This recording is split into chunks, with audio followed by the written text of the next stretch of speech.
किती दिवसापासून शिंकेचा त्रास होता तुला? तरी पण झाले 4 वर्ष. 4 वर्ष पण. सकाळी उठल्यावर कसं, म्हणजे मला सांग कसं येत होतं शिंका? सकाळी उठल्यानंतर पण व्हायच्या, त्याच्यानंतर धूर झाडू मारला तर व्हायच्या, आणि दळण केल्यानंतर असं सर्दीत हर वेळा चालूच असायची.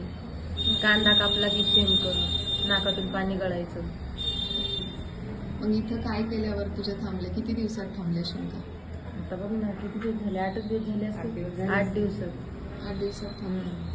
आणि किती दिवसापासून नाही येत आता शिंका तुला? 8 दिवसापासून आपण ट्रीटमेंट करतो. शिंका तर म्हणजे 3 दिवस झाले तेव्हापासूनच नव्हत्या, तेव्हापासून शिंकच आली नाही. नाकात औषध टाकली तरी पण शिंक येत नाही. हो, छान. थँक्यू.